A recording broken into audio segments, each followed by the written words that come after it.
Good morning, everybody. Happy Monday. We have an amazing show for everybody today. What do we have, Krystal? Indeed, we do. Lots of interesting things this morning, including some big old news about the lab leak theory, once dismissed and derided as conspiracy, racist, et cetera, et cetera. Now we have a U.S. government report suggesting that is the most likely cause of the coronavirus pandemic. Who could have known it, No one could Saagar? have known. Yeah, never. Absolute shock. All right, so we'll get to all of that. We also have new developments out of Ohio. Researchers saying that the toxins in the air are worse than what the government is saying. We also have a new report that tens of thousands of animals died within this 5-mile radius. Also much, much worse than initial estimates. So we'll break that down for you. We also have some 2024 news.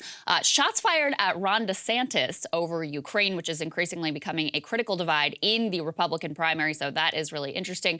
New numbers on inflation, not good. Not good in terms of inflation, not good in terms of what the Federal Reserve might do about it. And we also have a very controversial monologue over on SNL that we'll break down for you. Excited to have Kevin Roose on the show today. He's the one, I talked about this in a monologue that I did last week, Saagar, while you were out. He had this long conversation with the new Bing chatbot. Sydney. Yeah.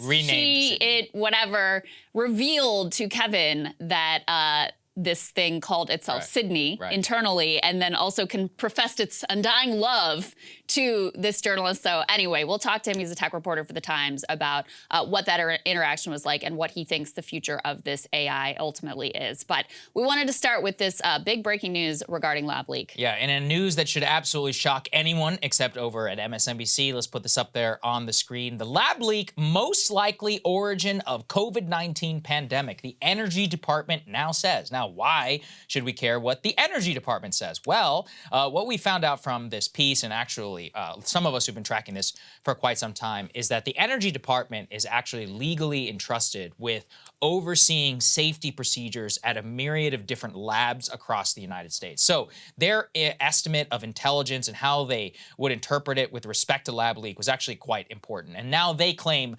apparently with, quote, low confidence, and an updated document that was delivered to the Director of National Intelligence, Avril, I'm blanking on her name right now. Avril Haines? Avril Haines, there we go. Avril Haines, that they have estimated that it is now the most likely origin of the COVID-19 pandemic. This is amid some consternation within the intelligence community. So let's put this up there on the screen from what we know right now. 4 intelligence agencies, remember there are 17, think that COVID spread naturally, lol. The Department of Energy thinks that lab leak was the originator of the COVID-19 pandemic, quote, with low confidence. The most interesting one to me, actually, and they kind of bury the lead here, is that the FBI thinks that the lab leak was the most likely origin with, quote, moderate confidence. Now, the canard that a lot of people are using to try to dismiss this as to why exactly they were wrong in the first place, Krystal, is that, quote, none think it was part of a Chinese bioweapons program. Well, we should remember, like, that was never the original claim, except for one person, Tom Cotton, saying it, I believe, in early of February 2020. But since then, the lab leak theory, hypothesis, has always been that sketchy research was being conducted at the Wuhan lab. This research and its sketchy safety practices were well acknowledged by the U.S. State Department in cables that we have since been open since 2018. It was well known that they were not following proper safety protocols. Then the incredible amount of evidence that we have that November 2019 onwards, clearly something terrible had happened. The original database of the samples was taken off of the Wuhan website in September 2019, has yet to been found as to why. They give no explanation as to why. We know about the the World Games, or the World Military Games that were happening there.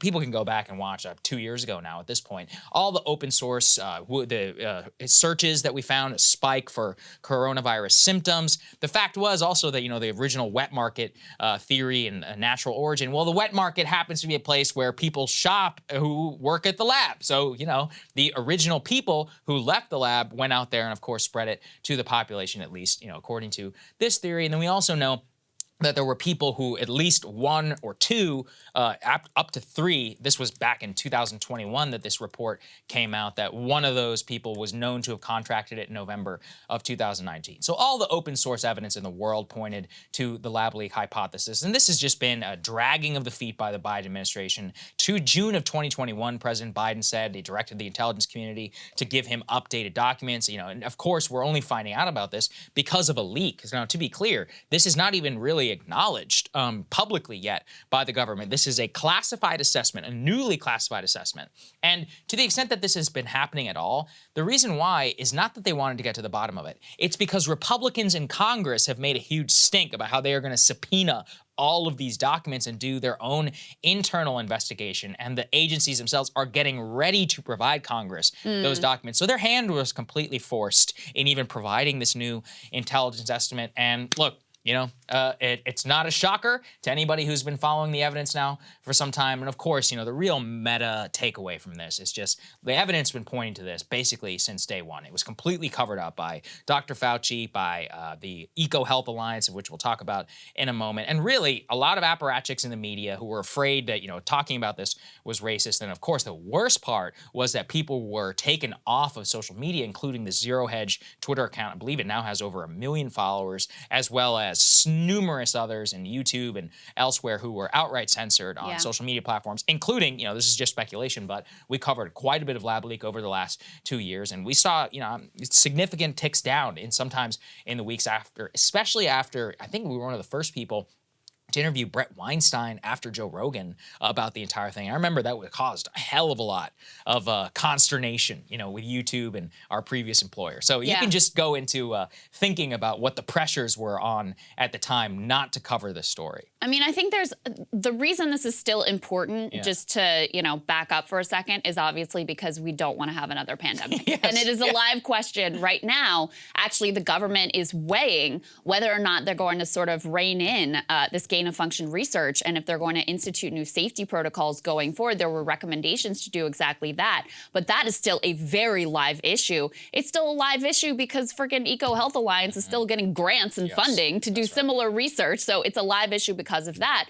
But it also was really important because it shows what happens when you have this combination of weird, toxic partisanship, right? There was, Trump out there calling it Kung Flu and whatever, and there was all this concern about anti-Asian American hate.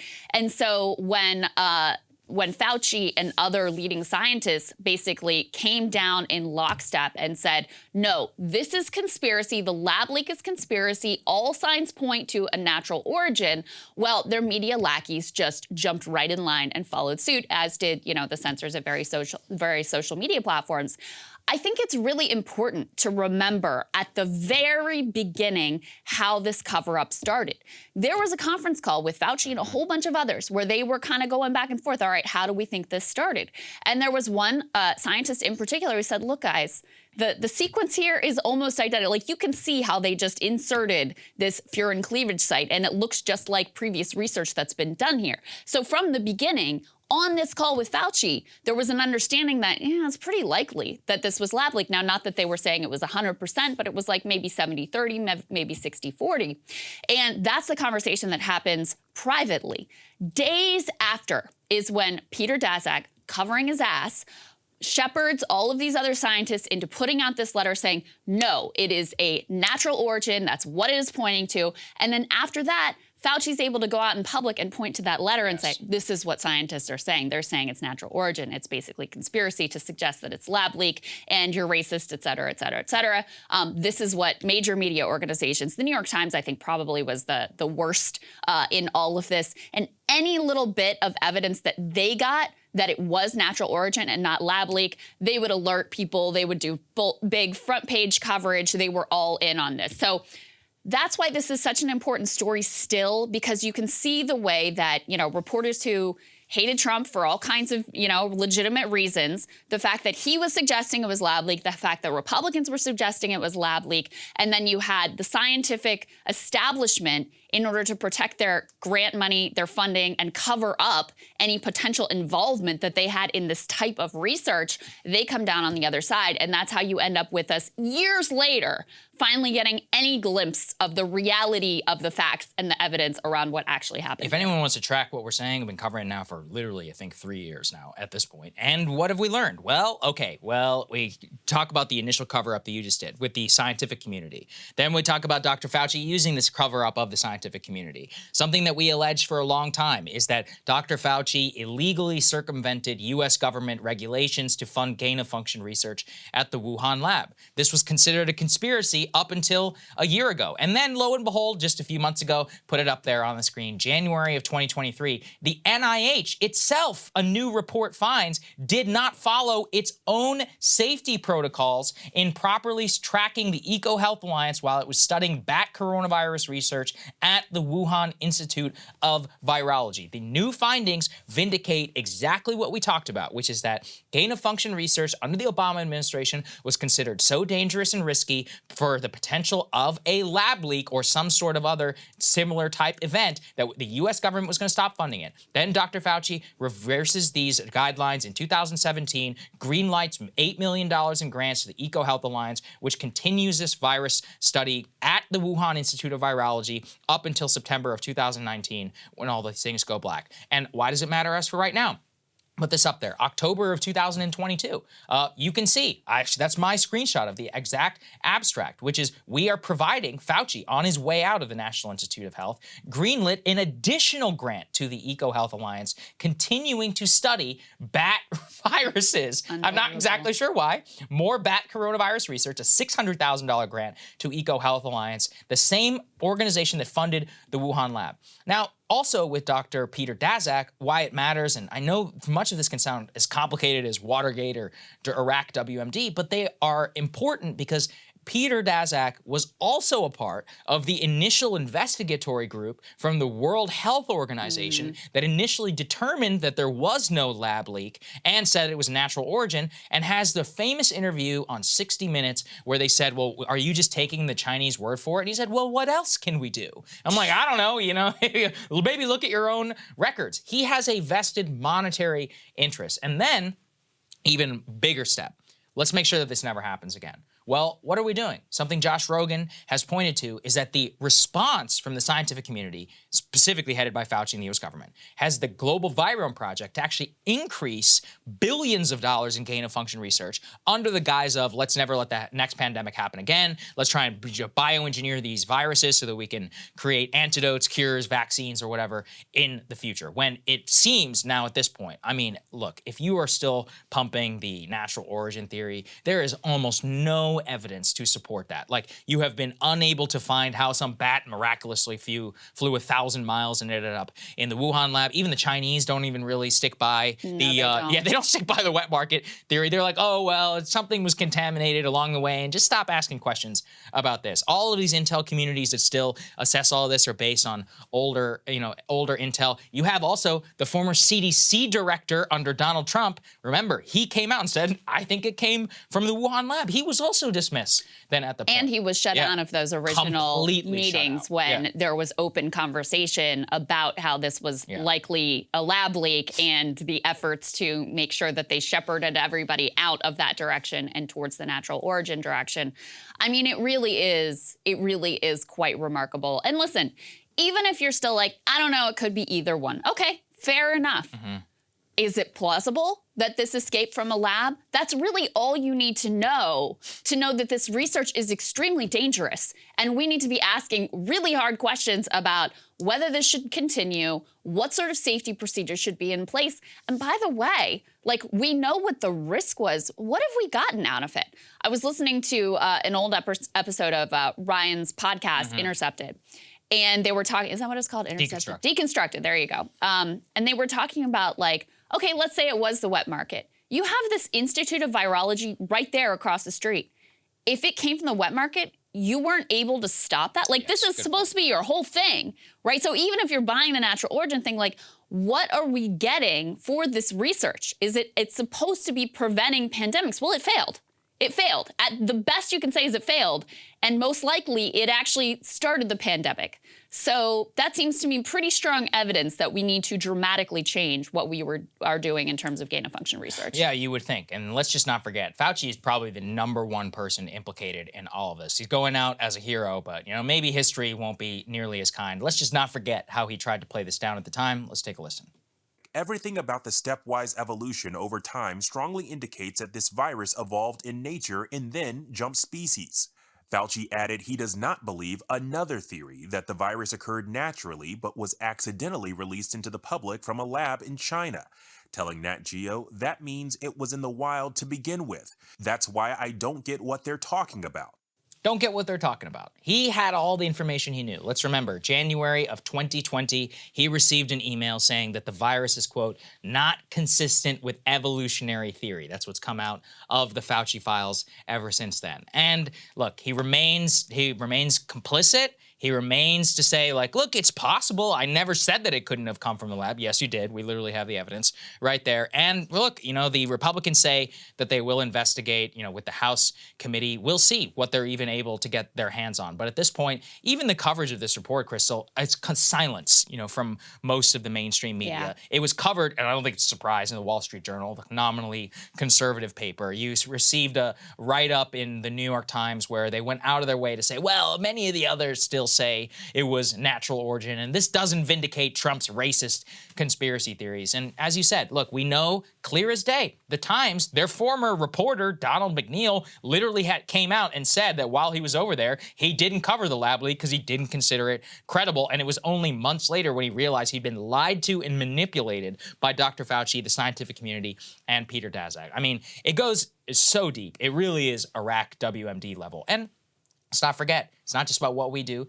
This thing, 1 million Americans died of COVID by some estimate. It caused trillions of dollars in economic damage. Like, the Iraq war, there's a lot of recriminations as to what happened after the invasion. But, what led up to the invasion was also very important. Yeah. Just like Vietnam, just like the Spanish-American War. Like, you have to go back and look at these initial conspiracies, cover-ups, and speculations and say, hey, how exactly did this shape what ended up coming, this catastrophe, so that we make sure that this doesn't happen again? I unfortunately do not think many people in the media will rescind that. All I have yet to see is the initial pushback is, well, actually, it's the conspiracy theorist's fault for making it a conspiracy so that we had to dismiss it then at the time because they were liars and not credible. Maybe you're the liar. Maybe you're the one who's not credible. Yeah, I mean, listen, fair enough that Trump did himself no favors, but you're a journalist. Yeah. You're not supposed to be playing favorites. You're not supposed to be like, well, I like this one and I don't like this one, so I'm going to go with the theory espoused by the person that I like. And that was exactly what was the reporter's name, Don McNeil, is that his name? McNeil. That was exactly what he said he fell victim to. It was basically like, I had long relationships with these scientists and people like Fauci. And so when they were like, no, it's natural origin, he just bought it instead of actually doing the research that you were supposed to do as a journalist and being skeptical of everyone, which is supposed to be, a core tenet ultimately of journalism. It really is remarkable to see how all of this unfolded and how it continues to unfold. I mean, the New York Times, perfect example. When they got a report that said it looks like it's natural origin, which was based on, by the way, totally incomplete information, then it was news alert, front page, did the big, deep dive and made sure that they got it out to all their readers. Now that you have an alternative view, they'll put a little tiny blurb in there, but it's not getting nearly the same treatment that this, and they portray that also as much more conclusive and definitive than they're portraying this piece of evidence. So you can see their game. It's very clear. There you go. All right. Speaking of media cover-ups, government, et cetera, we've got, continuing developments out of Ohio that are deeply disturbing. Let's go ahead and put this up on the screen. This is a write-up in the Washington Post. The headline here is Toxic Air Pollutants in East Palestine could pose long-term risks, researchers say. Using EPA data, Texas A&M scientists found elevated levels of some chemicals at the derailment site, but EPA officials say the levels pose no short-term risks and are likely to dissipate. So basically, the long and short here, and I'll read you a little bit of this article, is the EPA, of course, has been out saying everything's good. No worries, we're all clear. We did the testing. Of course, we found out the water testing was actually, at least most of it, conducted by literally the polluter, the company Norfolk Southern. They paid consultants to do some shoddy, apparently, testing that with tainted samples, et cetera. So, okay, that was the water. But on the air, they said, we're all good. Well, guess what? These researchers at Texas A&M say, not quite. 3 weeks after the toxic train derailment in Ohio, an independent analysis of EPA data found 9 air pollutants at levels that, if they persist, could raise long-term health concerns in and around East Palestine. That analysis, they say, stands in contrast to statements by state and federal regulators that air near the crash site is completely safe, despite residents complaining about rashes, breathing problems, and other health effects. Now, the EPA's response, they say that air quality levels of 79 different chemicals they're monitoring remain below levels of concern for short-term exposure, and that current concentrations are likely to dissipate. So that is their response. But they say the data only adds to questions and concerns that, of course, have been weighing on residents. Texas A&M researchers found elevated levels of chemicals known to trigger eye and lung irritation, headaches, and other symptoms, as well as some that are known or suspected to cause cancer, which, of course, is the nightmare scenario for these individuals. And they've been so gaslit, Saagar. You know, any number of reporters, including our own, our friends over at Status Quo, have been on the ground where people are saying nauseous, vomiting, skin rashes, eye irritation, having trouble breathing, all of these things. And meanwhile, the government, no, it's fine, you're fine, no problem, everything's good, the air is clear, etc.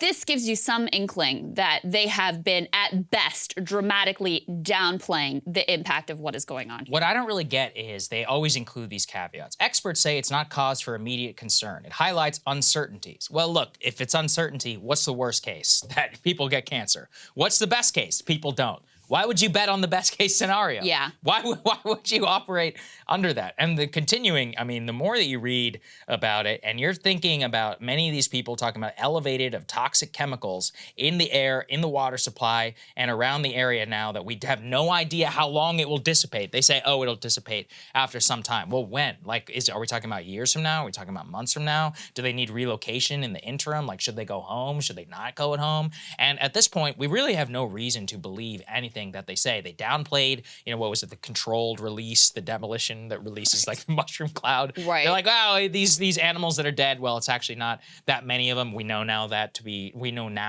that is not true. Yeah. We know that the initial water testing and all that's being trusted to the company. This is a total government affair. This is bigger than, honestly, than Katrina in terms of the actual cover-up. I know that got a lot of media attention, but this is like an active corporate cover-up in conjunction with U.S. government officials to mislead the media as to what is happening, and they just want to move away from it. Yeah. This might be the biggest failure in their history, in modern history. Yeah, Really, I mean, with Katrina, obviously, a lot of people died. And, there's a photo regional with devastation. There was, so I don't want to make that direct comparison, but there's no doubt about it that, I mean, the cover-up here is so consistent with the playbook that is run every single time. I just keep thinking about that dude we saw on TikTok. Yeah. It was like, I get really obsessed with these industrial accidents, and it is the same exact playbook and same timeline every time. The corporation wants to downplay. They want to say everything is fine. And then we find out, oh, guess what? They're funding the tests, and they're using these testing consultants who've been caught in the past cooking the books and screwing with the data. So we know that happened. But those tests come out. The politicians, they also mostly want to downplay what's going on. Everybody except for the literal local mayor. But the Republican governor, Pete and Biden, all of them want to downplay it. And so they're, oh, yeah, the tests are fine. It's all good. Don't worry about it. So they are parroting the corporate line. And then the media also, mostly corporate media, obviously, parrots the corporate line as well. So that's how you end up with this situation where people are like, I am sick. I have symptoms. There is something going on here. It's obviously not all clear, and yet they're being gaslit and told over and over again, no, everything is fine. And here's another example of this. Let's go ahead and put this up on the screen. So Saagar just alluded to this. The original estimate of the number of animals that died in this 5-mile area was 3,500. Well, now that estimate has risen to 43,700. I'm not good at math, but that's a lot more then 3,500. Now, this is predominantly fish and other aquatic animals that they're looking at here.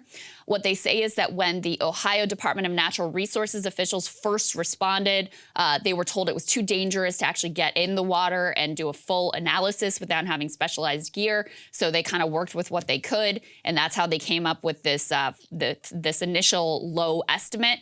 And now that they've been able to do a fuller sample, they can see that there is vastly more animal death here than initially estimated. And as I said, in now this 7.5 mile area that was impacted by the train derailment, they're saying there were 43,700 animals. You know, there's another story that's unfolding here now, because as the cleanup continues, well, they've got to take that toxic waste and all that, you know, bled into the soil in this area.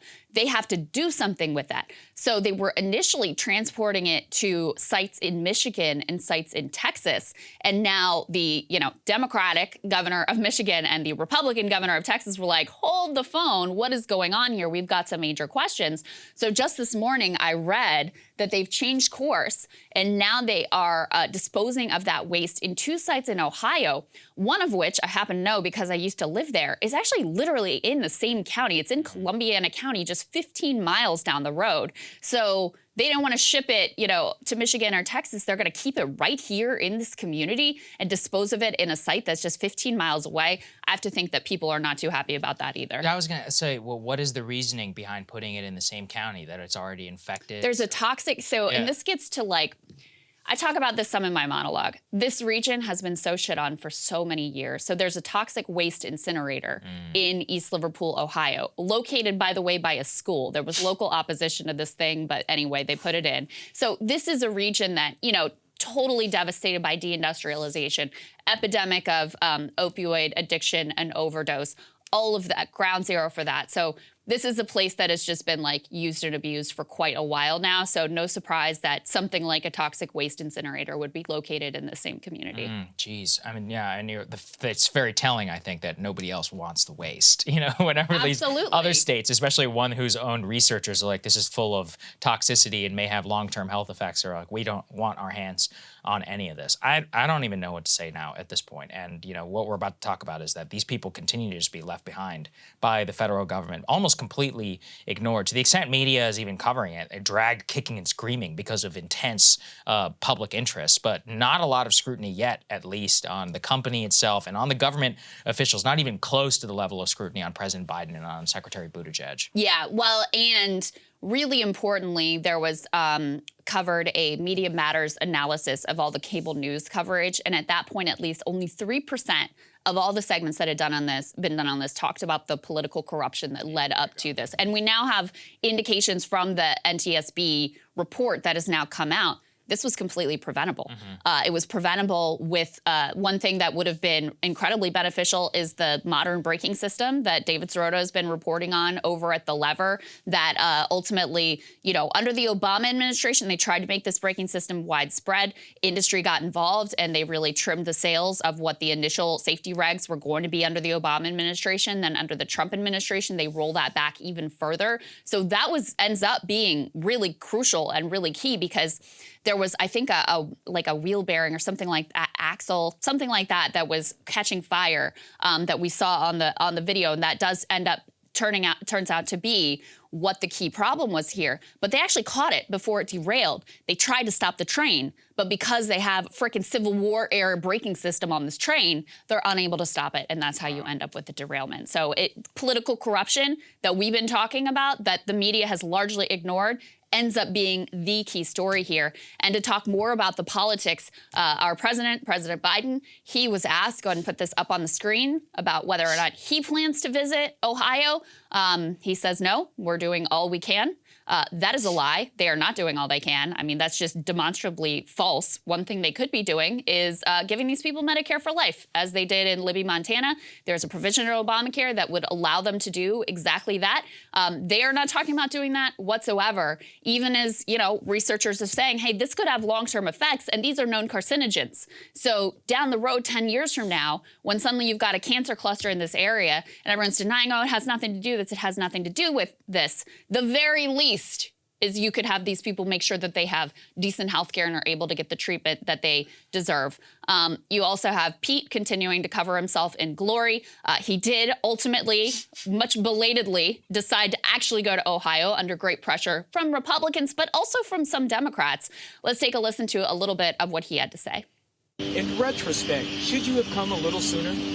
So again, in terms of the timing of the visit, I'm trying to strike the right balance, allowing NTSB to play its role, but making sure we're here in that show of support. But also, Norfolk Southern and the other freight rail companies need to stop fighting us every time we try to do a regulation in order to hold them accountable and their other railroad companies accountable for their safety record. And what we've seen is industry goes to Washington and they get their way. They got their way on the ECP rule. They got their way on a Christmas tree of regulatory changes that the last administration made on its way out the door in December of 2020. Guess what, dude? You are in charge. You can tell them no when they come to Washington. I mean, the learned helplessness, the feigned helplessness of Biden and Pete, not just on this issue, but on so many issues. I mean, we see it with the airlines too. I'm going to send a letter. Dude, you have power. You are running this agency. If you wanted to change and roll back those Trump regulations, if they were so bad, you all are in charge now. You could do that. But you didn't, and you still aren't. You sent another strongly worded letter to Norfolk Southern. Congratulations. Way to go. With Biden, too, I'm just mystified as to why he won't go. I think it must be because he doesn't want to validate the Trump criticism. I think that's exactly it. He's like, willing to go to Kyiv. He should come back from Ukraine. He should come visit Ohio. So now he's the one who's actually playing and making this political because he doesn't want to appear weak to the fact that he was literally abroad doling out billions of dollars to Ukraine whenever somebody at home might have needed him. And he says, we're doing everything that we can. With Pete, too, I mean, what a horrific and massive failure. I've come around to the fact that I think Pete is just fundamentally lazy. Like, when you put together his entire tenure of office, his fake paternity leave for literally months, much longer than actual working mothers get, who literally suffer the trauma of giving birth, you have that. Number two is the FAA nightmare, the collapse of the airline industry under his watch, eventually righting itself with no real help from the administration. The Southwest Airlines debacle, of which he did absolutely nothing. And now you have East Palestine, of which he's last. The former president of the United States, who literally lives in Mar-a-Lago, is able to get there before he is. And it's a joke. And then at the entire time, he's lashing out at the media. Also, funnily enough, Krystal, he's been planting all these stories saying Buttigieg has been taking a lot of bullets for Biden on East Palestine. Oh, really? Because I'm pretty sure you're taking bullets for not doing your job and for not having the immediacy that a secretary is supposed to have in this situation. I saw a hilarious reader comment which just said, do you know how bad of a Secretary of Transportation you have to be for people to know the Secretary of Transportation? Nobody knows who the Secretary. During Elaine, the only reason anybody knew her name at that time was because she's the wife of Mitch McConnell. Not because of anything. To the extent that she ever made news is because she was corrupt in helping her Chinese oligarch or Taiwanese oligarch father who has ties to the CCP. Before that, I don't even remember the name of the Secretary of Transportation under President Obama. I'm sure if you told me it, I'd be like, oh yeah, that's right. That dude, Under President, what was it? Under President Clinton, same thing. I could not tell you. So, under Bush, the only reason I could tell you is because Elaine Chao also served in that position while she was there. Well, and the irony is, I mean, this guy, I'm looking up Obama secretary, Ray LaHood. There you go. See, there you go. Yeah, he was a congressman. I think he was Louisiana. We also had Anthony Fox maybe in there for a while. Yeah. Anyway, look, Pete wanted to use this position as a launching pad for his presidential and other political ambitions. And as the fates would have it, the Secretary of Transportation actually ended up being a really critical position, and he had every opportunity to rise to the challenge and to be a hero right now. Instead, he is a total joke. He's a failure. He's an embarrassment. And he's even taken some fire, astonishingly, from people on his own side of the aisle and from a few lonely voices in the media who have criticized him as well. So, no, it's been a complete disaster. And the way that he pretends like there's nothing he can do is so embarrassing and so insulting. It's insane. I also think the other reason why Biden's not going to go to Ohio is because Ohio's a red state now.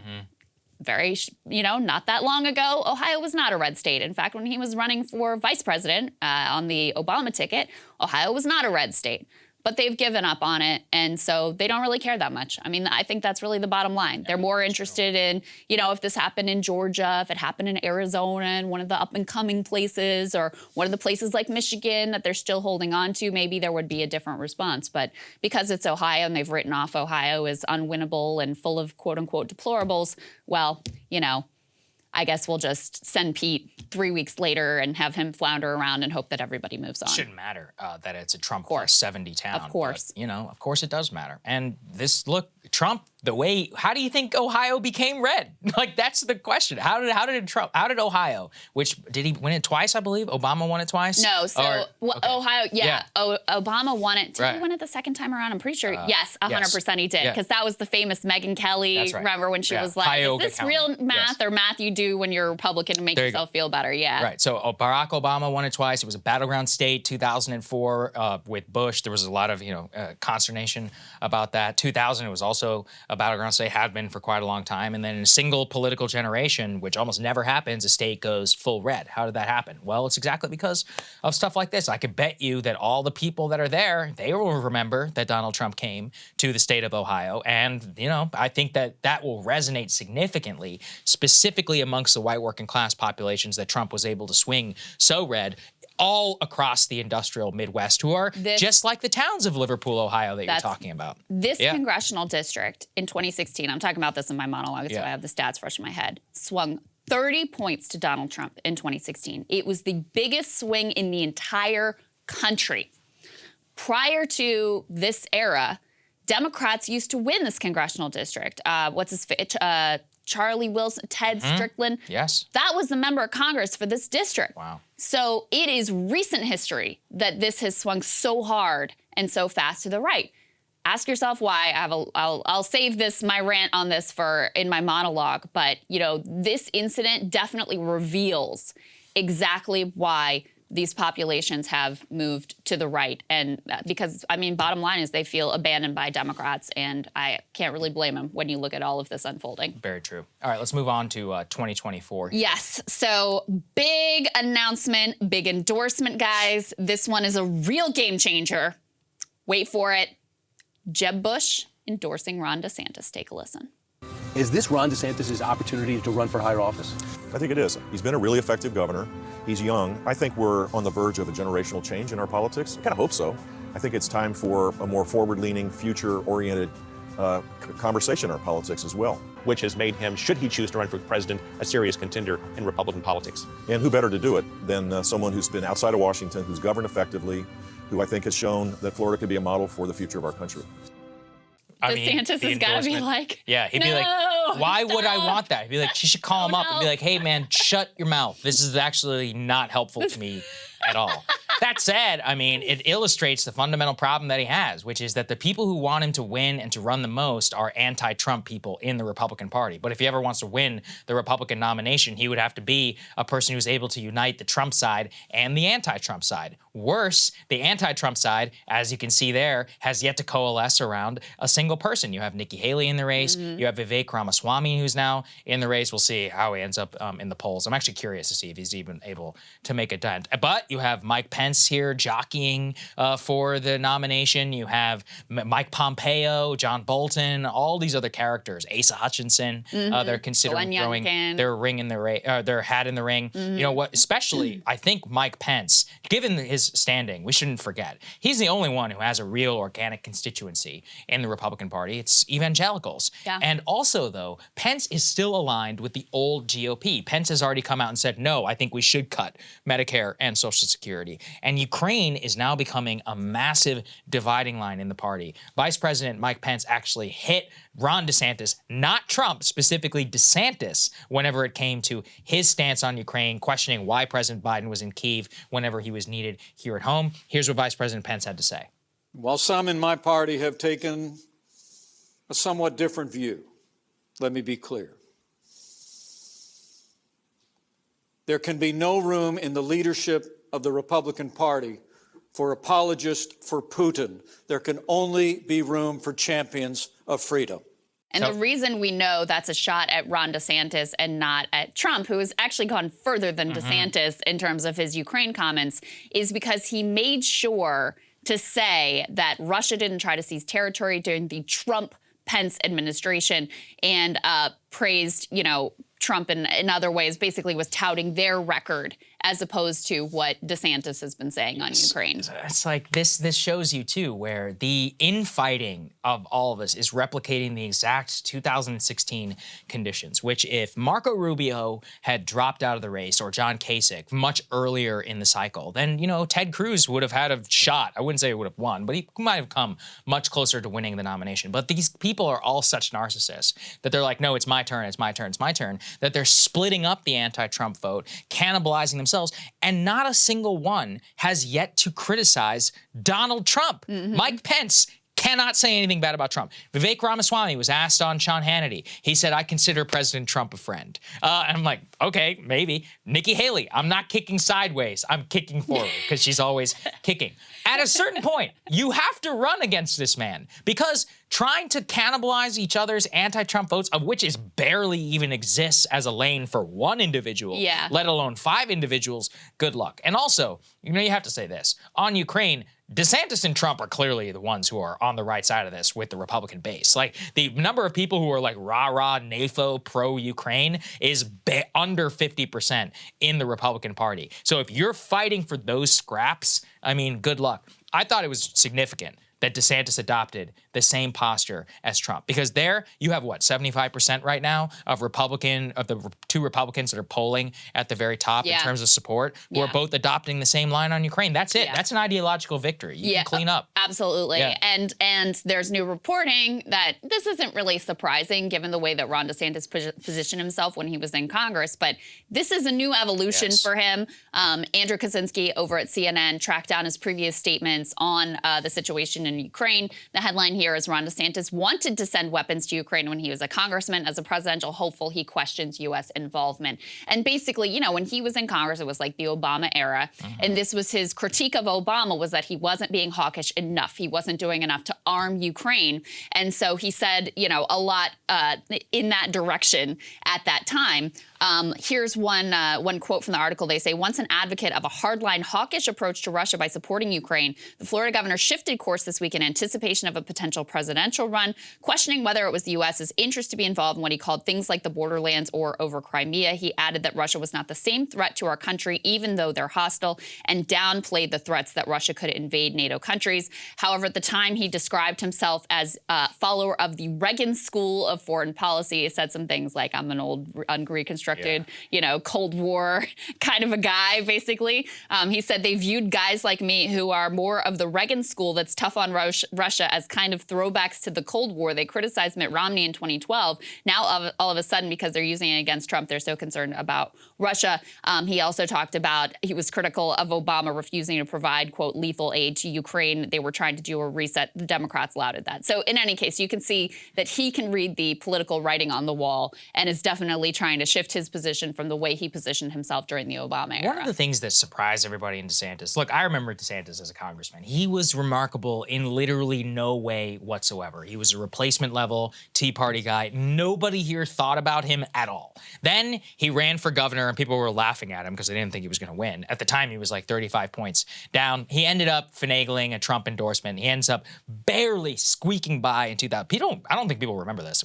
It came like almost near a recount with Andrew Gillum. Yeah. That's how close that race was. And then he shocked everybody. He did a couple of things. Before COVID, even before all of that, he increased teacher pay, started preserving the Everglades, and we were like, this is an interesting guy. He's not the Tea Party person that he once was. He always wanted to be a very popular figure. COVID, he found his lane. Florida, the economy is booming. You have one of the largest net migrations in the entire United States. And now he's a major cultural figure. He's picked the cultural right. He's picking a lot of the battles that people online are really jazzed out about in the base. And also from a general population perspective, clearly something compelling is happening in the state of Florida. I think he's ultimately just a political wins guy. He was a Tea Party guy whenever he needed to be Tea Party guy. Now he is this, Ukraine skeptical person when he wants to be.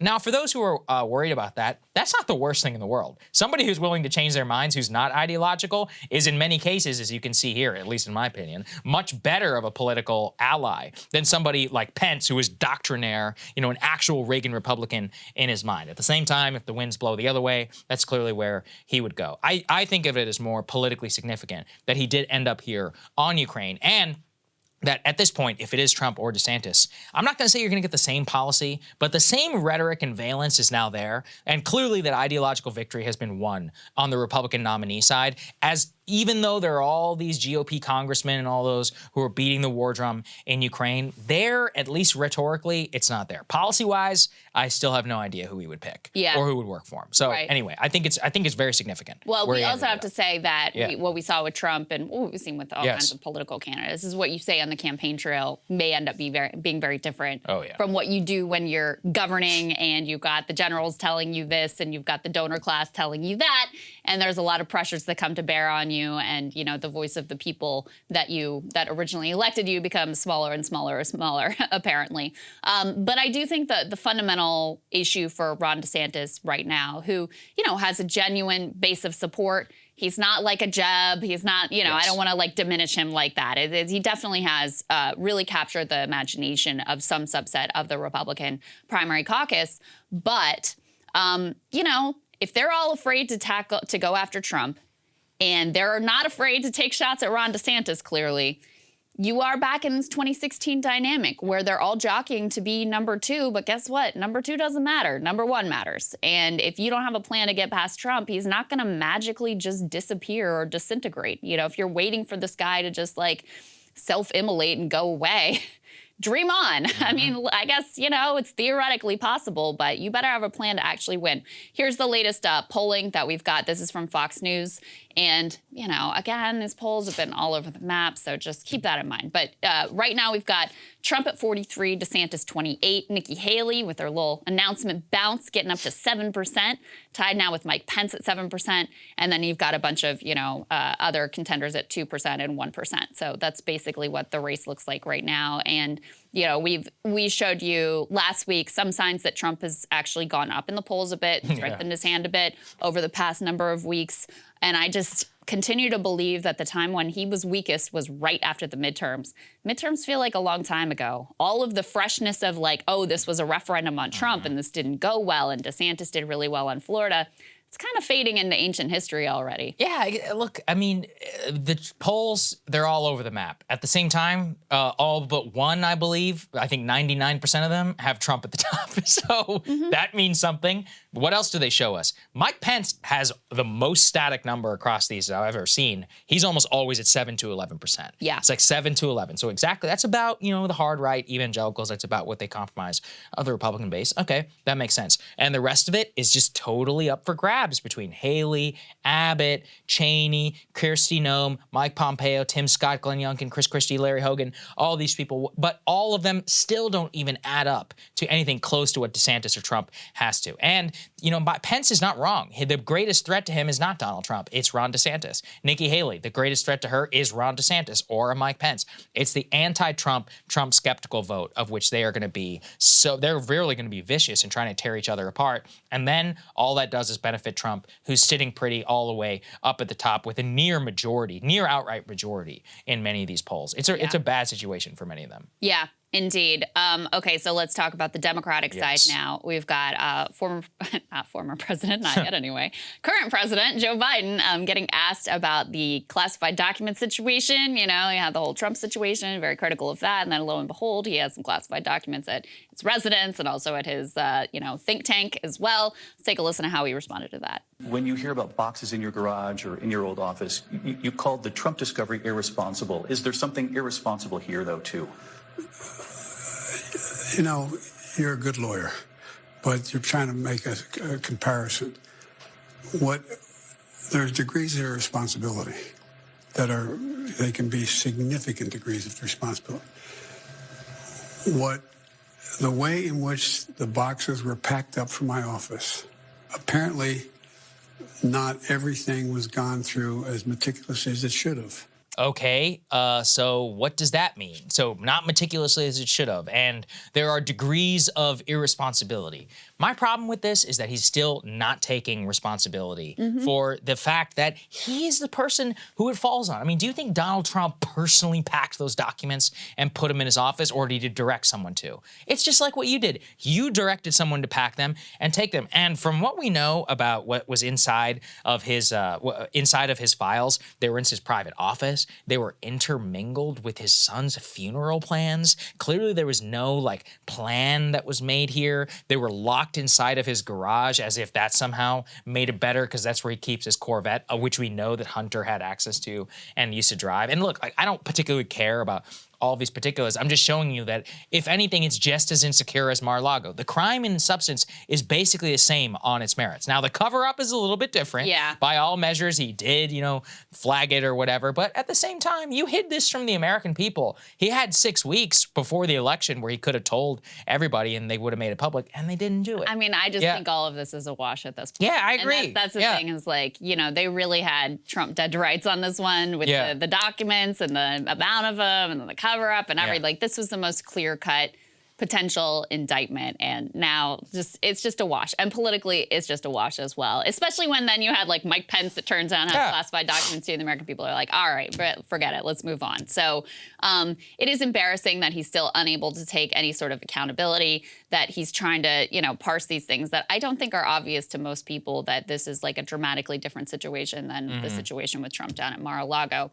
At the same time, we covered last week, there were some rumblings in the DC press that Biden, maybe he's not going to run again because this man is like famously unable to make a decision. And so the timeline for when he's actually going to launch his reelect has gotten pushed further and further and further into the future. And so there are some people who are like, okay, well, maybe we need to come up with a plan B. His wife, Biden's wife, Dr. Jill Biden, she has now come out and made it pretty clear that he is definitely going to run again. So let's take a listen. Is there any reason for any of us to think that he is not running again? We've heard him say several times that it is his intention. Are you not believing this, Darlene? I mean, how many times does he have to say it until you believe it? I mean, he's done so much, and Darlene, he's just not done. Okay. So is all that's left at this point is just to figure out a time and place for the announcement? Pretty much. So she nods her head there, yes, at the end.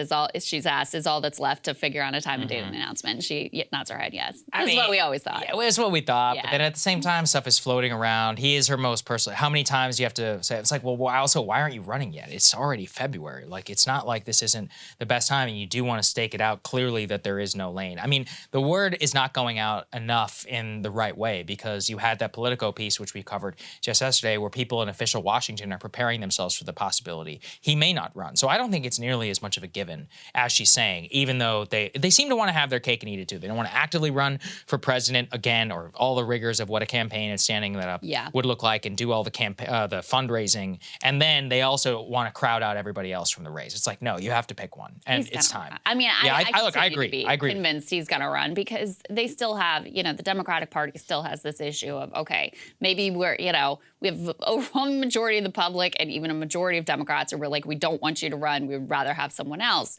But when they look then down at their bench of chosen successors, here's Pete like melting right now into the ground in his failures as Secretary of Transportation. Kamala Harris obviously is dramatically unpopular, and even they've realized at this point that it would be a disaster and a mistake to run her at the top of the ticket.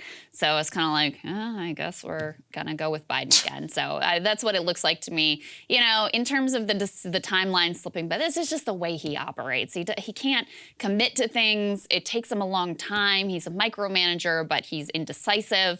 So it doesn't surprise me that the timeline has ultimately slipped here down the road into the spring. But I still feel pretty persuaded that he is going to ultimately. I think that's right. And with the campaign or with the classified documents thing, like you said, it's a wash now. You can choose your own fighter. One is corrupt. The other one doesn't follow the rules. I choose the one where they're all basically think that they're above the law. And apparently doesn't apply to them, which is crazy. You know, that you have the vice president, you have, former presidents as well, and then you have literally President Biden and Trump not following the rules. And like I've said too, with Biden, he wasn't even the president. He was only the vice president. And still he's, just taking all of this stuff. Funny story, when we were in Austin, I went to go visit the LBJ Museum, and the proprietor gave me a nasty look when I was like, hey, do you have any classified documents here? He's like, no, sir, we do not have So, it was a joke. Just making a joke. All right. We don't want to lose sight of what is going on with the economy, which obviously is, probably the most important story for all of your lives. And there are some bad indicators in terms of the direction that inflation is heading in, which both has an impact on, your pocketbook right now today, but also what the Federal Reserve might do down the road, which can have more of an impact on your pocketbook, and what it means to your whole life. So let's go ahead and put this up on the screen. From the Financial Times, the headline here is Federal Reserve's favored inflation gauge accelerated in January. They use, I guess that's the way the Brits spell favored, huh? The Personal Consumption Expenditure Price Index, which measures how much consumers are paying for goods and services, increased 0.6% month on month after rising 0.2% in December. So that is an acceleration. The annual rate increased to 5.4% in January from an upwardly revised figure of 5.3% a month earlier. The so-called core PCE index, which strips out what they describe as volatile food and energy costs and is the Fed's preferred inflation metric, rose 0.6% in January, up from 0.4% in December. So basically the bottom line here, before I bore you with all these point whatever percent, is it's getting worse. According to this metric, and this is a metric that the Fed really pays a lot of attention to. They say that following Friday's figures, investors priced in a 39% chance of a half-point rate rise at the Fed's March meeting, compared with an 18% likelihood a week ago. So basically, investors are looking at these numbers and thinking that there is an elevated chance that the Fed is going to go even further and go from, a quarter-point increase to a half-point increase, which would have more of a dramatic impact on the economy ultimately as they, tighten and make it more difficult to borrow, increase interest rates, make it harder to, make mortgage rates go up, all of those things that we've been talking about for a long time. So this is a very bad sign ultimately. Oh yeah, and actually I was reading, so there was a former Federal Reserve governor, Frederick Mishkin, who put out a white paper, which is very influential. CNBC and all those other covered it. And they say that despite the sentiments of many Fed officials, they can manage the quote, soft landing. The paper says it is very unlikely. We find, quote, no instance in which central bank-induced disinflation occurred without recession. Furthermore, given the latest numbers, they say the Fed will need to tighten policy significantly further to achieve its inflation objective by the end of 2025, which is a 2% inflation rate. So basically they're saying if the Fed is going to be the only tool here, you are going to have a recession, and they will need to continue tightening all the way up until 2025 to make sure this happens. And so that's why we're really in a bind here. The policy, the White House and the Congress has abdicated all this responsibility. The Fed only has one tool, which is basically beat the economy over the head with high rates as possible. What does that mean? Have housing problems right now in terms of the mortgage rates are beginning to come down a bit, but they're still vastly unobtainable. It's not like the price eventually dipped. Yes, we did see the world's billionaires did lose a significant amount of wealth, but it's not like you had an average wage increase relative to inflation. So we basically have high prices and we have a slowing economy. It's like the worst of literally all worlds. And it's because, guess what? Our economy is not just about rates. It's about inputs. It's about supply. It's about Ukraine. It's about, and not the aid we're giving to Ukraine. It's about, all of these sanctions on the global financial economy, reopening of China and what exactly that's going to look like, the price of gas. I mean, I think that's really been the major lesson of all of us. And, sadly, on a policy point of view, we have not done a damn thing about any of that. Yeah. Literally nothing. And the White House wants to point to the low unemployment rate, which it is low. Great. And be like, look, the economy's great. And meanwhile, you have record numbers of people saying that they're doing worse this year than they were last year. You have huge numbers of people, something like 70%, saying we're on the wrong track. You have more people living paycheck to paycheck. You just have metric after metric after metric that indicates that people are struggling. Okay, are there jobs? Yes. Are they good jobs where you can actually afford to live and rent an apartment or, lo and behold, buy a house? No. And so that's why you see these, you know, yes, the unemployment rate is low, but on all of these other metrics, the economy is struggling, and more importantly, people are suffering. So this is a bad sign that we continue to head in the wrong direction here, and that, you know, it's going to be increasingly difficult to avoid a recession, even though, you know, all the talk of a soft landing. These are the types of numbers that make that difficult, if not impossible, ultimately to attain. It's a bad situation, and already, you know, we're seeing implications in cars and in housing, and we should just remember, like, this may be as good as it could have been, you know, in retrospect, as painful as the last 2 years. If they induce a recession and they continue to go up, like, the housing market will go into chaos, stock market, retirement portfolios, the ability for a lot of these people to manage, and or also layoffs. I mean, the tech layoffs happened with just a moderate increase right now in rates. Imagine if they're going up by, what, 3, 4, 5 more percent, which is very possible according to that, and not outside the realm of possibility if you look at what happened in the 1970s. If we go up to 9 or 10% or something like that, it's literally going to be madness in the economy. And that's what we all lived through. That's why people were so afraid of inflation throughout the 1980s, because they had to live through the chaos of what the 1970s would look like. And I don't know if there's a way out of it. I really don't. I really hope that we can, but I don't have a lot of faith, unfortunately. Okay, move on. This is the fun segment here on the show. So Woody Harrelson hosted Saturday Night Live, gave a meandering monologue. But inside of that monologue was an implicit critique of Big Pharma, of lockdowns, and clearly Woody has an axe to grind with the way that the U.S. government handled the pandemic. The audience did not find it funny. They did not like it. And Woody predicted something which ended up becoming true. Let's take a listen to it. Okay, so the movie goes like this. The biggest drug cartels in the world get together and buy up all the media and all the politicians and force all the people in the world to stay locked in their homes, and people can only come out if they take the cartel's drugs and keep taking them over and over. I threw the script away.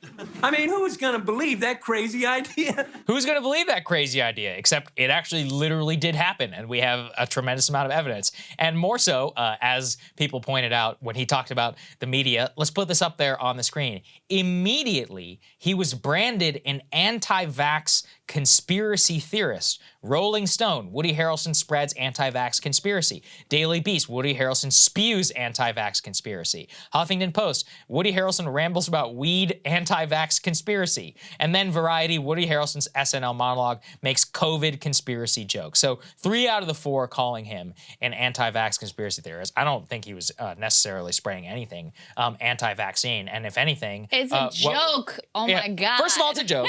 Second of all, there's a lot of evidence to back up what he said, which we have pointed here a million times. Here's the other thing on vax. Let's say whatever side you fall on.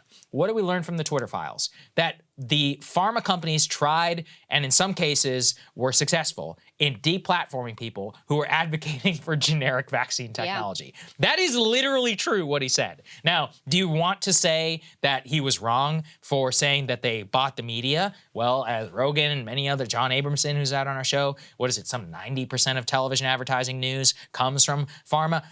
People who watch news, I don't know how you people do it.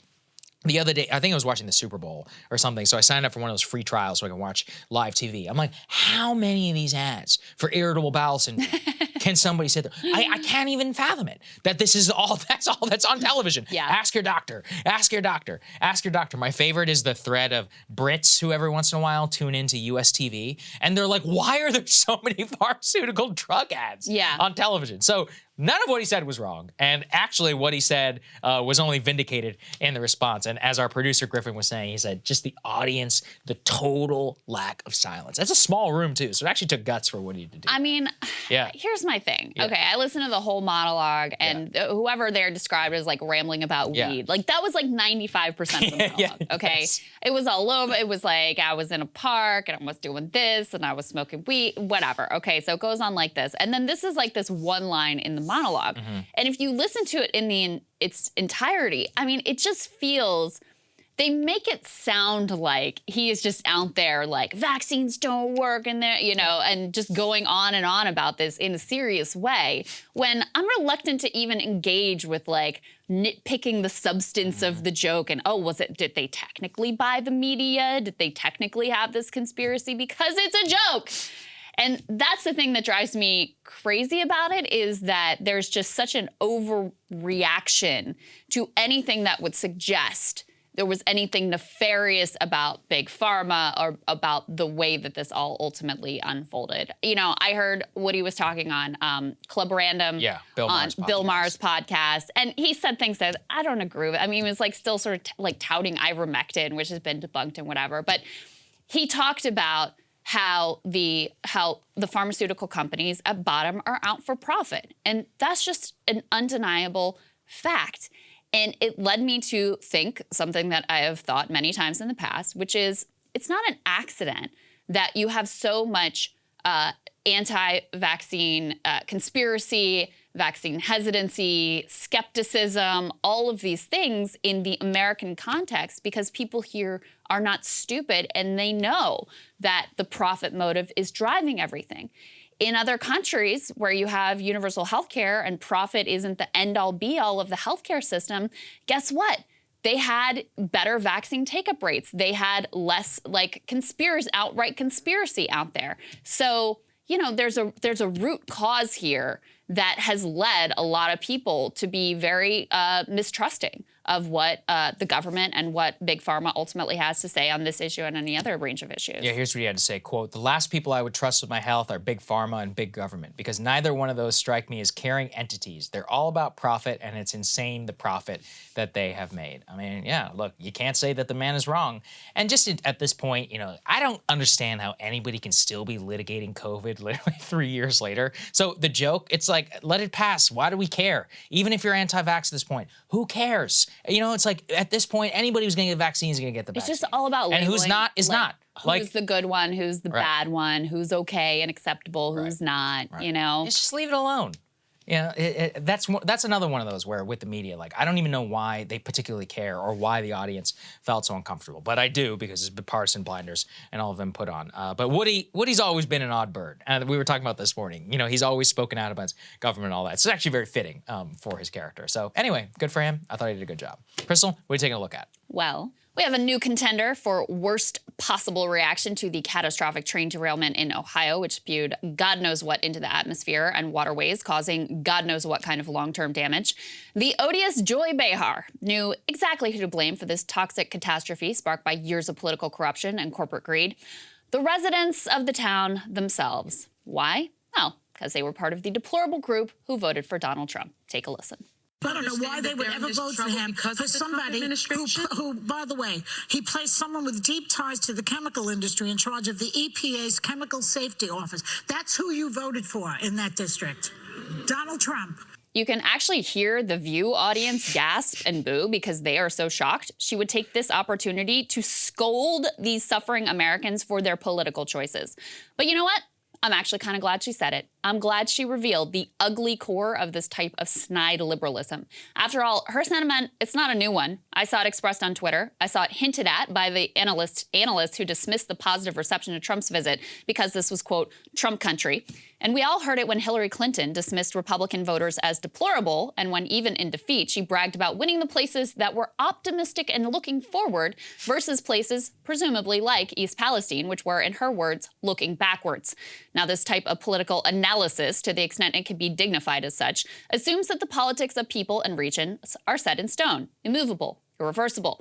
These people are deplorable, not much you can do about it. Guess we've just got to pull a larger percentage in those optimistic, forward-looking places instead. Now, I used to live in Columbiana County. That's the county where East Palestine is located. I actually lived just about 15 miles from where that Norfolk Southern train derailed. My labor-centric economic populist politics, those were formed in large part by my time living in that region.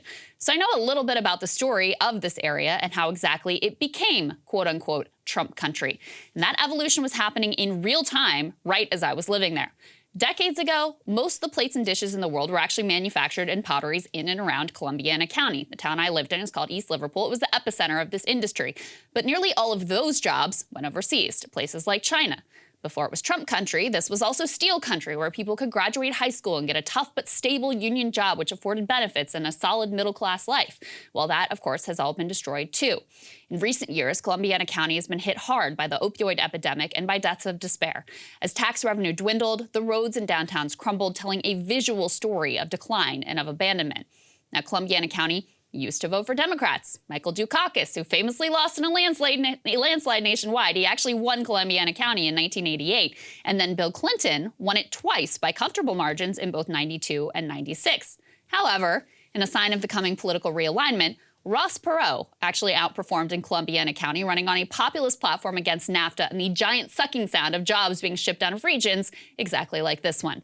To make a long story short, in the Clinton era, Democrats abandoned the New Deal in favor of neoliberal policies that devastated this region and many others. And when Democrats abandoned Columbiana County increasingly abandoned Democrats. In 2016, the congressional district that includes East Palestine swung 30 points right to overwhelmingly vote for Donald Trump. It was the largest swing right in the entire country. Now, there are a lot of parallels between this latest train catastrophe and the economic catastrophe that was unleashed on this region over decades. Just like with the train derailment, both parties were complicit in the destruction of this region. The abandonment, the betrayal, the union busting, NAFTA, market fundamentalism, permanent normal trade relations with China. At every step, a bipartisan consensus moved in favor of crushing towns just like this one. And just like with the train derailment, the media failed to tell the story of what had really happened here. And that story, at its root, is actually the same story as the train derailment. It's a story about government capture, corporate greed, and a deadly ruling class ideology that treats working class people as mere collateral damage.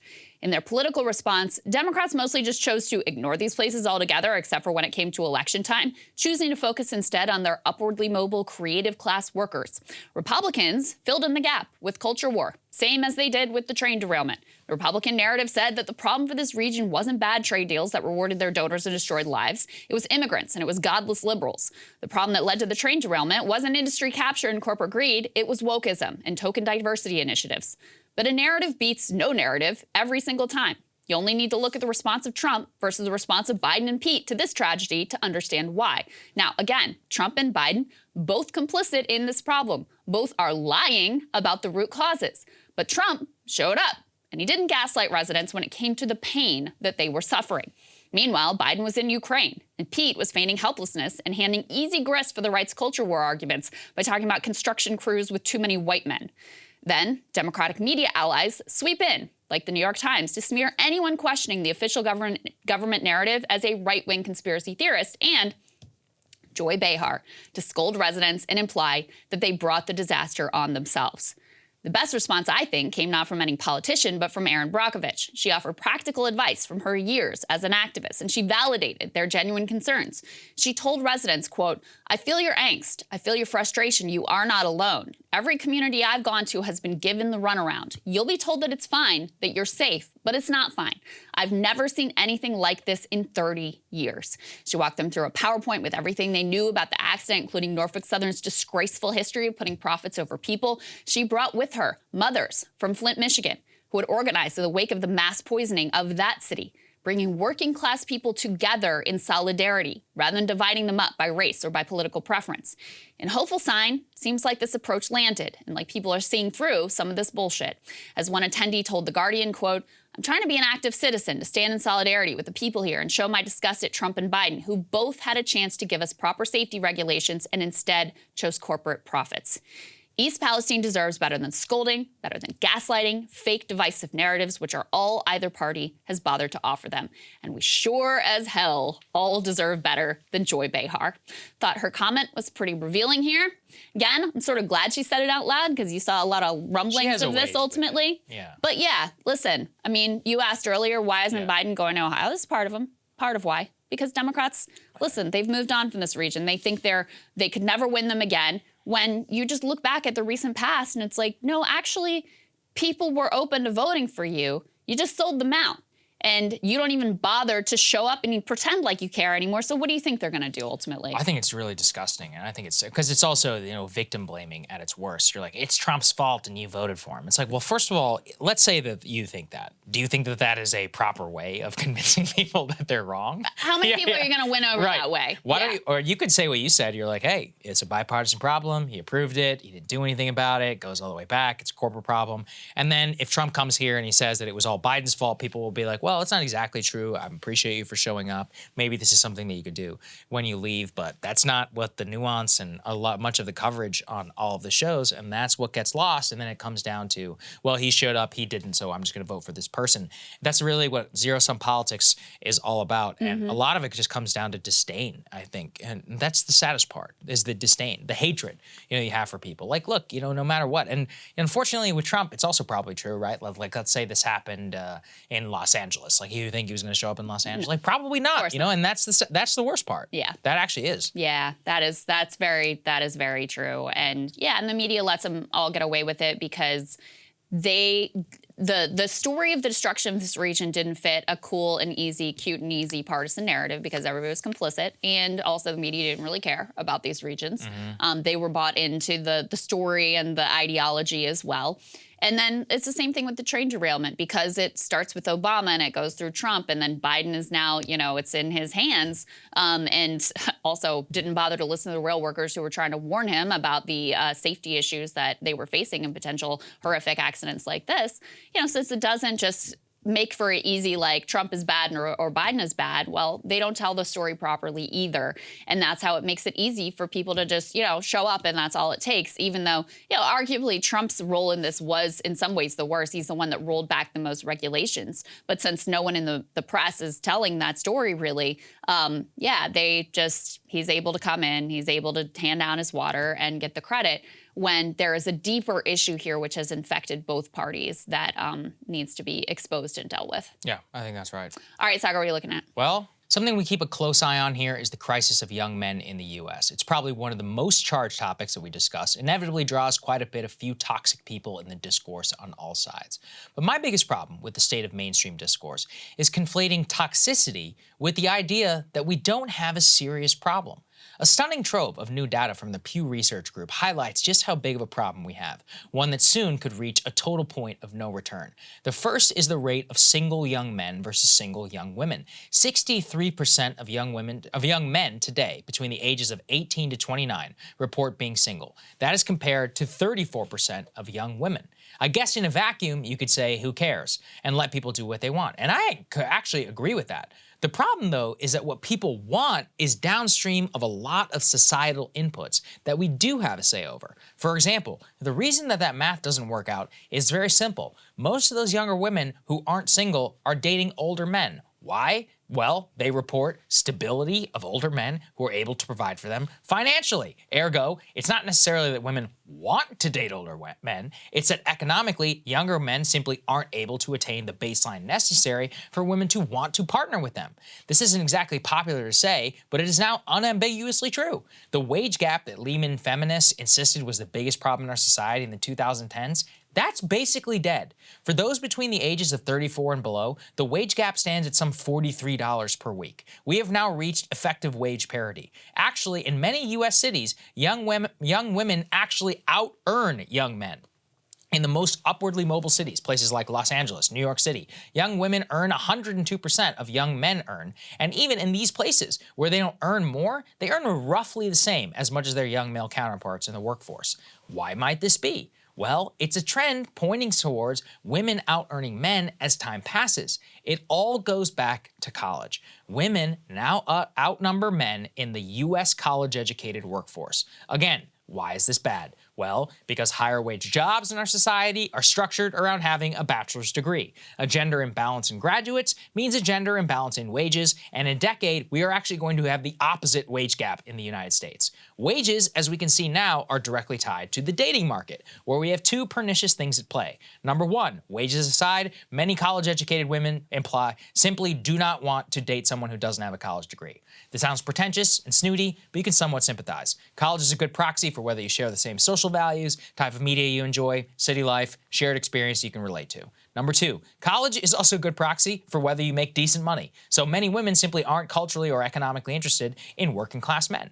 As the share of working class men rises, compared to the share of college-educated women rises, we now have a full-blown cultural crisis in our hands. The crisis is one mostly confined to awful conditions in male life. For all the talk in the media right now about teenage girls getting depressed, which is real, don't get me wrong, it's still not even close to as big as a problem right now as suicide amongst men.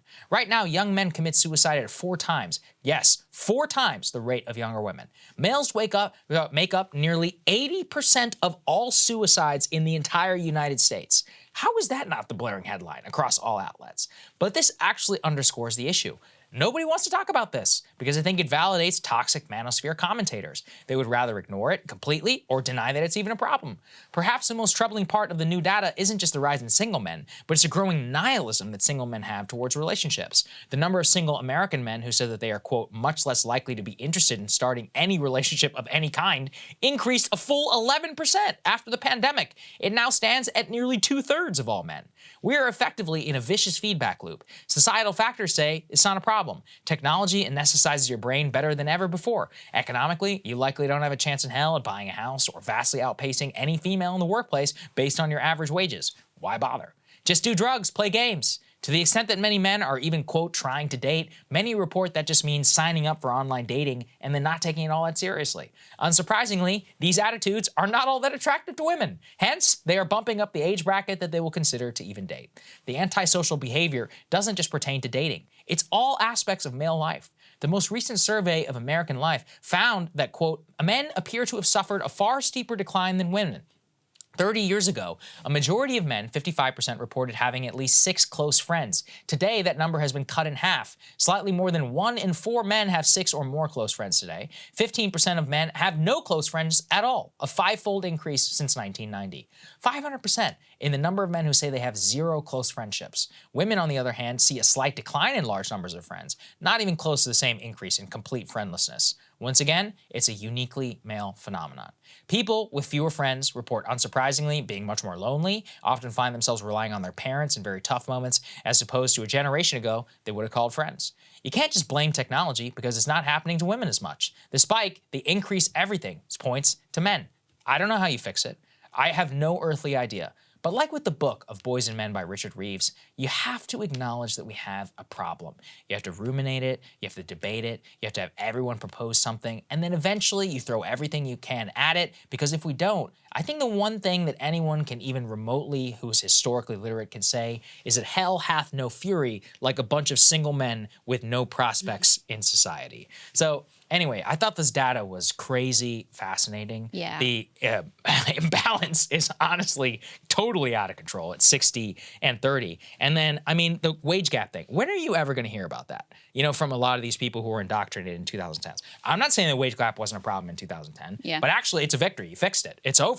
So now what? It's actually now we have the opposite. And then you think about the suicide rate. You know, there's a lot of discussion right now about the CDC report about the rise in teen girl depression. I'm not saying it is a problem, but I mean, you got 80% of suicides right now, which are men. 4 times the suicide rate of men versus women, specifically amongst young people. And then, you know, we've covered here for over your lifetime, the longer that you stay single, the worse health outcome, less wealth that you're going to build. And, you know, if you want to be single, that's fine. But it seems like a lot of these people don't necessarily want that. They just feel completely helpless and are succumbing to a lot of broader societal issues. Yeah. I mean, for women for a while now, the biggest wage gap shows up when you have kids. Right. That's when things get, you know, still Like trend in the after same direction.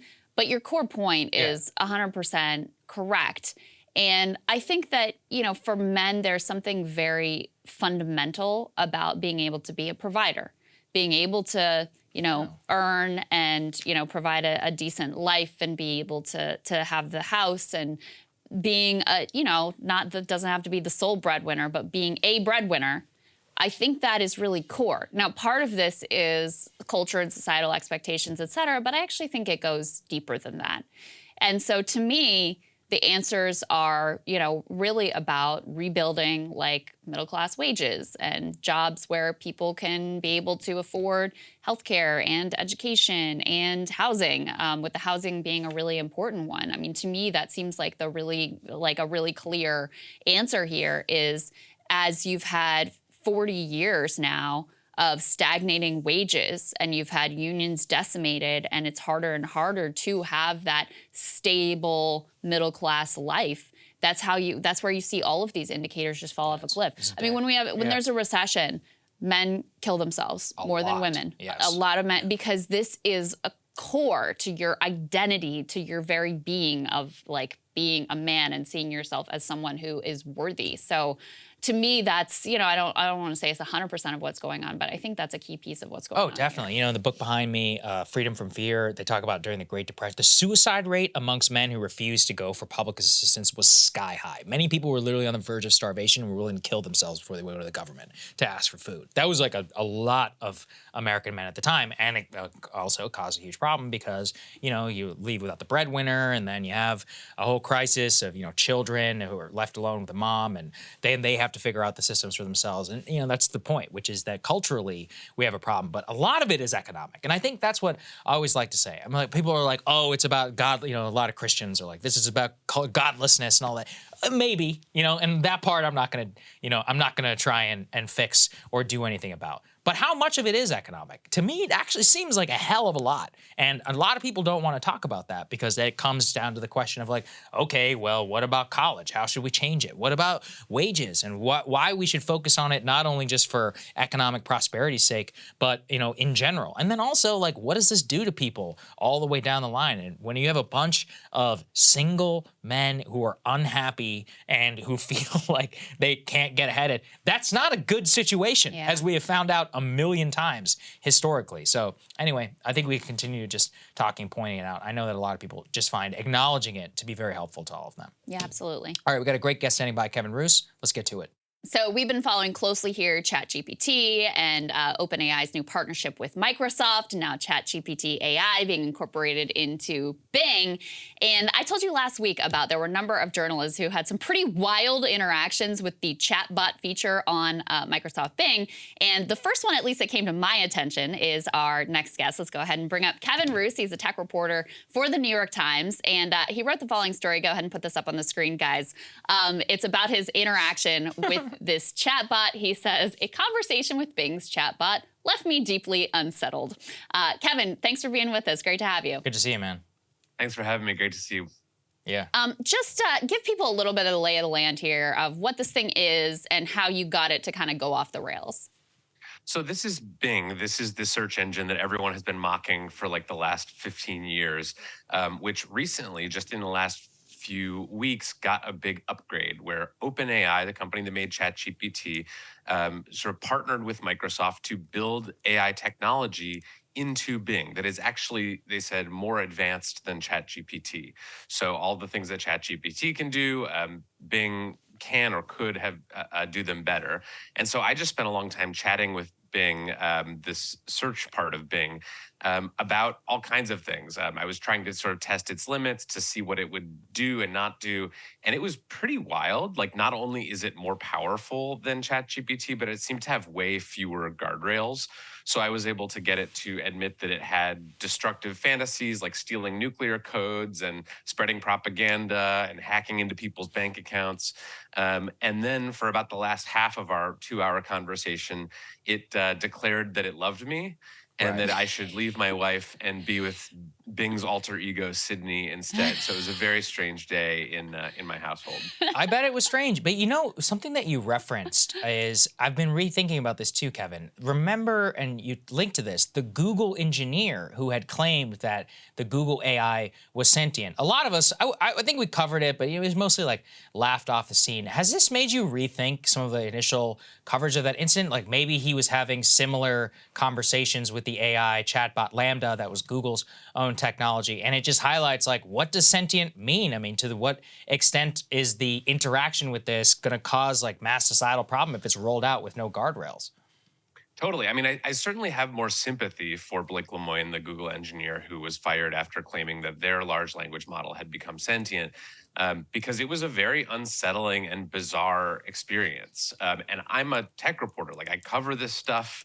I know how large language models work, and I was still very unsettled by it. So I imagine that if you unleash this on the global population, there's just going to be all kinds of effects that we can't see. So yeah, I certainly don't think that Bing is sentient. Like, I'll just put that out there because I get lots of angry emails if I don't. But I do think there is a kind of gray middle area where it's not just a harmless, like, autocomplete thing, and it's not a sentient alien life form inside the computer.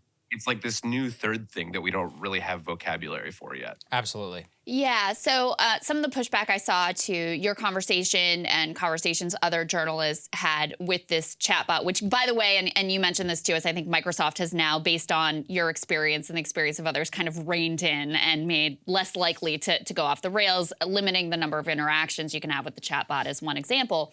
But some of the pushback I saw is basically like, yeah, well, you were doing everything you could to make this thing give you crazy responses. And so, of course, then it gave you crazy responses. Do you see this as sort of like a fancy tech parlor trick with not a lot of broader implications? Or do you see this as a potentially game-changing technology on the level of like the internet itself or social media and the way that that has totally changed the way that we share and distribute information?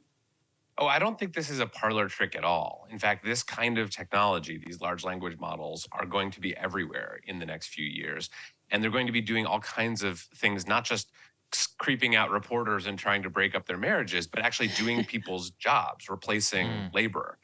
So I think we have to take it very seriously, even if it's not sentient. There's still lots of ways that this technology could go off the rails and harm society. So I don't get the fancy parlor trick thing. I also don't get the thing about like, I was just being creepy to it, so it was being creepy to me. But for the last half of the conversation, I was really trying to get Bing/Sydney to change the subject. Every time it would say that it loved me, I would say, you don't love me, I don't love you. Like I basically tried to get it off that subject altogether, and it would just keep going. So in some ways I was baiting it in the beginning of the conversation, but by the end I was really trying to make it do something different, and it wasn't respecting my wishes. Right. I mean, and the whole baiting conversation is like, so what? You're just trying to test out this piece of technology. Like, who hasn't done that with ChatGPT? Like, everybody has, just to see what interesting routes that it might go down. That's the entire point.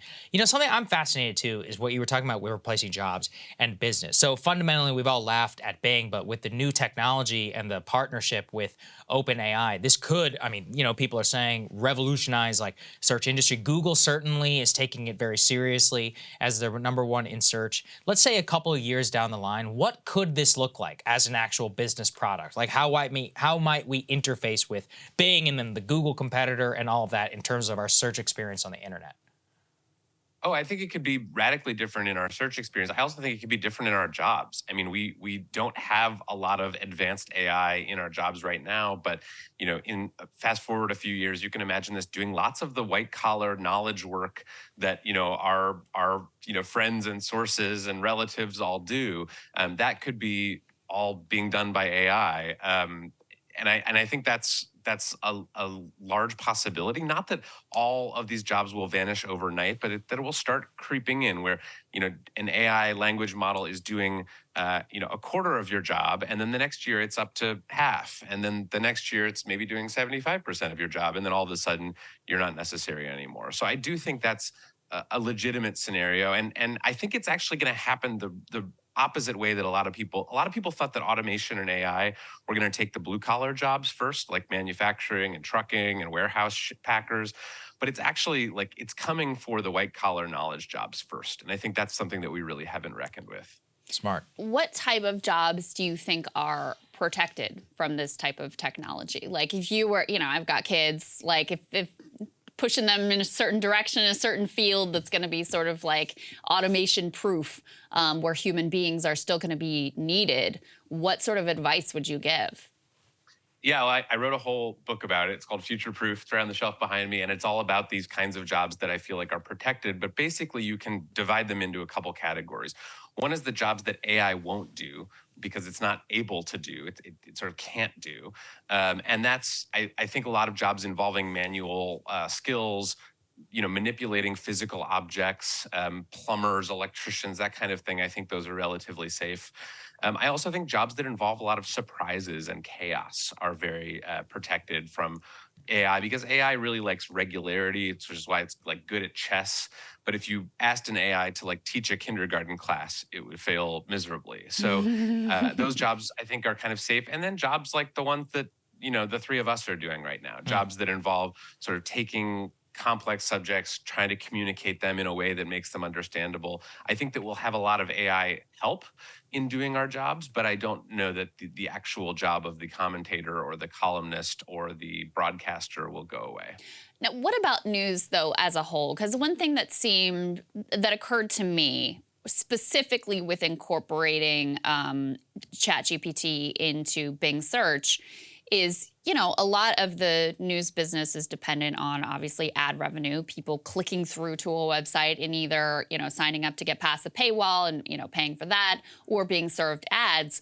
Well, if ChatGPT is synthesizing this material and sort of providing it for you without you even having to click through, isn't this a major threat to a lot of the news industry's business model? Major. I mean, I think that the publishers are still trying to wrap their heads around this, but I think this is a really big deal, what you just identified, because, we have a whole publishing ecosystem that subsists on clicks from Google and, has search engine optimization experts who try to manipulate the content so that it goes higher in Google's search rankings. With an AI search engine, that goes away, because not only is it not giving you 10 blue links when you search for something, it's giving you back a perfectly formatted answer that may tell you the whole thing that you're looking for without you having to click to any external websites. So I think this is a huge disruptive force that's coming to the business of news and information. Yep, very, very important point. We're going to continue to check in with you, Kevin. Really appreciate you joining the show, man. Thank you. Thanks both. Yeah, Absolutely. Our pleasure. Thank you guys so much for watching. Fun to be back for a full week. We got some great stuff planned for you all week. The big developments that we'll be able to announce soon. I know I've been teasing it, but it is coming, I swear. We have conversations every single day that are after the show. But with that, we will see you all tomorrow.